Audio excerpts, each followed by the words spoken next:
تو ہمیں وہ نظر آتا ہے اگر وہ 2 منٹ کی مصطفیٰ نے دعا مانگی ہے تو اگر ہم اس کے نتیجہ کے وہ سنت مصطفیٰ کو دیکھ کر اگر ہم 1 گھنٹے کی دعا کسی کے لیے مانگ لیتے ہیں تو وہ بھی ناجائز نہیں، کیونکہ اس کے اوپر بھی ہمیں سنت مصطفیٰ کا سایہ نظر آ رہا ہوتا۔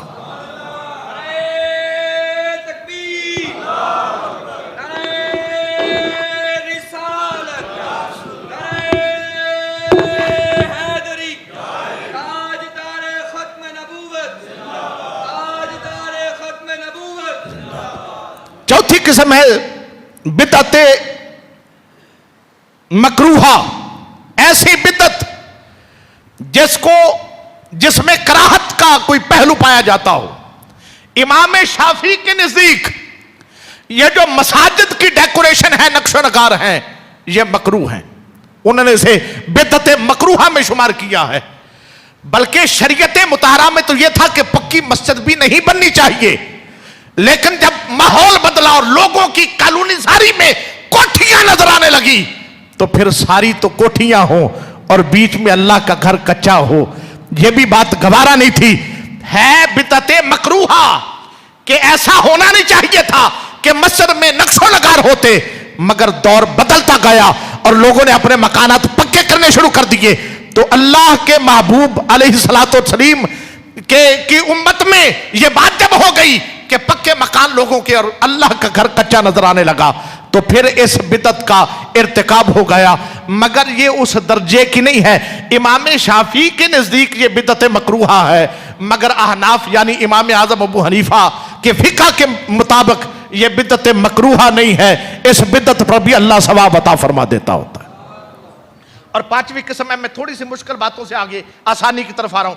5ویں قسم ہے بدعت مباحہ، اور بدعت مباحہ یہ ہے کہ لذیذ کھانے کھائے جائیں۔ ایسی بدعت جو ہے تو نہیں، مگر اس میں ثواب کے حصول کی نیت نہ ہو، جائز سمجھ کے کیا جائے۔ جیسے لذیذ کھانے ہیں، طرح طرح کے لباس ہیں، اصحاب رسول کے آپ کھانے کو دیکھیں تو ایک ایک کھجور پر ہفتہ ہفتہ گزارا ہے، اور اصحاب رسول کے اگر لباس کو دیکھا جائے تو حضرت امیر حمزہ ہیں، جب شہید ہوئے میدان احد میں ایک ہی چادر ہے آپ کے کفن کے لیے، اور وہ اتنی چھوٹی ہے کہ اگر سر کو ڈھانپا جاتا ہے تو حضرت امیر حمزہ کے پاؤں مبارک ننگے ہو جاتے ہیں، اگر کھینچ کر پاؤں پر دی جاتی ہے تو حضرت امیر حمزہ کا چہرہ مبارک ننگا ہو جاتا ہے۔ آج مولوی سے پوچھو جو کہتا ہے ہر بدعت گمراہی ہے اور ہر بدعت کا ارتکاب کرنے والا دوزخی اور جہنمی ہے، اسے پوچھو تیرے پاس 10 20 سوٹ ہیں اور عجیب عجیب رنگوں کے ہیں، تجھے نظر نہیں آتا کہ شریعت میں دور مصطفیٰ میں ایسا لباس نہیں تھا؟ تیرے سامنے طرح طرح کے کھانے لگے ہوئے ہیں، 10 قسم کی ڈشیں تیرے سامنے ہیں، تجھے نظر نہیں آتا حدیثوں میں کہ دور مصطفیٰ میں یہ سارے کھانے جو ہیں ان کا تو تصور بھی نہیں تھا؟ وہاں تو ایک ایک کھجور پر ہفتہ ہفتہ گزارا کیا جاتا تھا۔ اگر تیرے 10 کھانے تجھے بدعت نظر نہیں آتے تو 11ویں کی کھیر تجھے بدعت کیوں محسوس ہو رہی ہے؟ اگر تیرے کھانے تو سمجھتا ہے کہ بھئی جو اللہ نے نعمت دی ہے اس کا استعمال ہونا چاہیے، اس کا اثر جو ہے وہ انسان کی شخصیت پہ ہونا چاہیے، تو تجھے اگر تیرے 10 کھانے بدعت محسوس نہیں ہوتے، 11ویں والے کی کھیر بھی تجھے بدعت محسوس نہیں ہونی چاہیے۔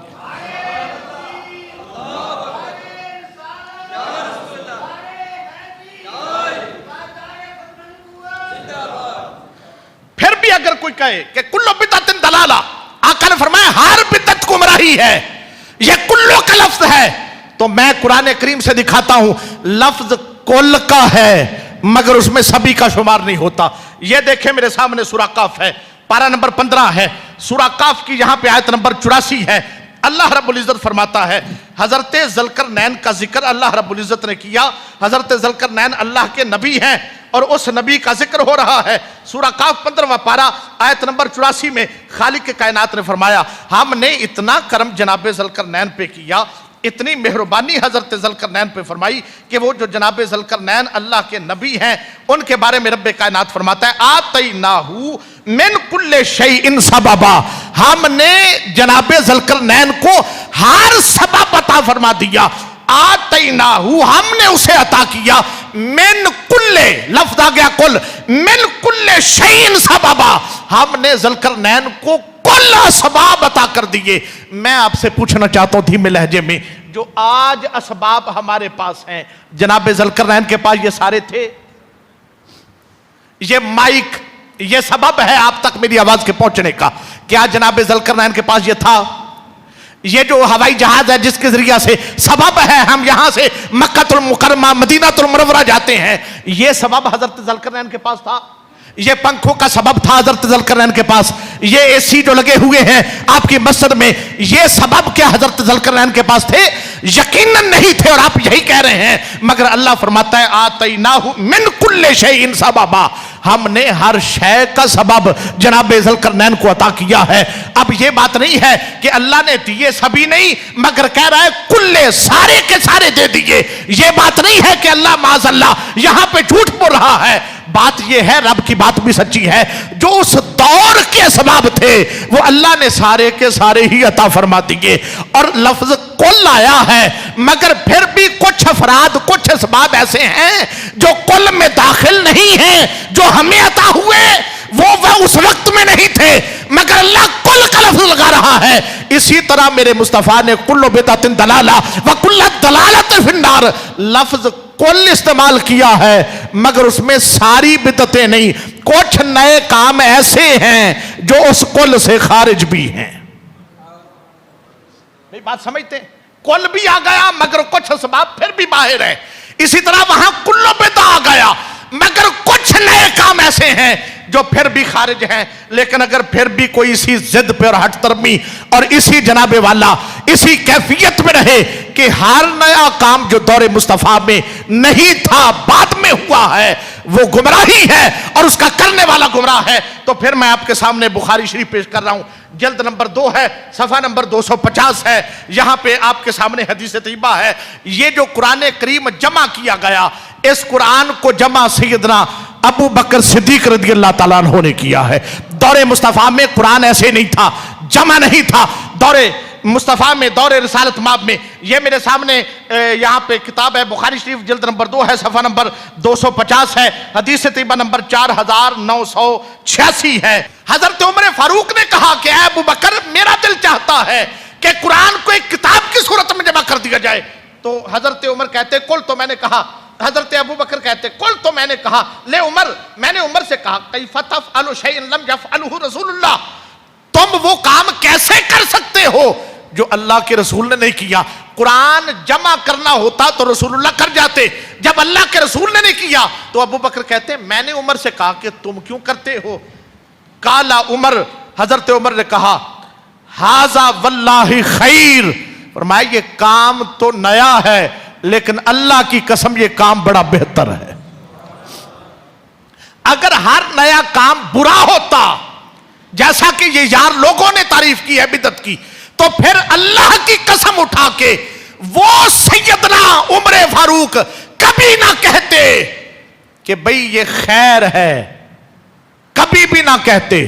وما، جن کے بارے میں نبی پاک فرمائے الحق ینطق علی لسان عمر، عمر جب بھی بولتا ہے حق بولتا ہے، پھر کیوں کہہ رہے ہیں کہ بھئی یہ خیر ہے؟ قال عمر ھذا واللہ خیر، حضرت ابو بکر کہتے ہیں حتی شرح اللہ صدری لذالک ورأیت فی ذالک الذی رأى عمر، حضرت ابو بکر کہتے ہیں جب جناب عمر نے یہ بات کی ہے تو کہ یہ خیر ہے، تو حضرت ابو بکر کہتے ہیں اللہ نے میرے سینے کو کھول دیا، مجھے بھی وہ بات نظر آنے لگ گئی جو جناب عمر فاروق کو نظر آ رہی تھی۔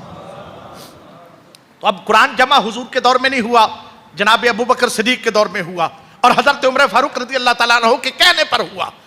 اب اگر کام نیا ہے، دور نبوت میں نہیں ہوا، تو اگر یہ گمراہی ہے تو حضرت ابو بکر صدیق پہ کیا فتویٰ جائے گا؟ کیا نعوذ باللہ وہ بھی گمراہ ہوئے ان کے فتویٰ کے مطابق؟ اور تنہا یہ نہیں ہے، میں آپ کے سامنے یہاں پہ مشکات المصابیح جلد نمبر 1 کے صفحہ نمبر 117 پہ ایک اور امر رکھتا ہوں جس میں صحابہ کرام کا یہ 117 صفحہ ہے، اور حدیث طیبہ نمبر میں آپ کے سامنے جو پیش کر رہا ہوں، حدیث کا نمبر جناب والا 1226 ہے۔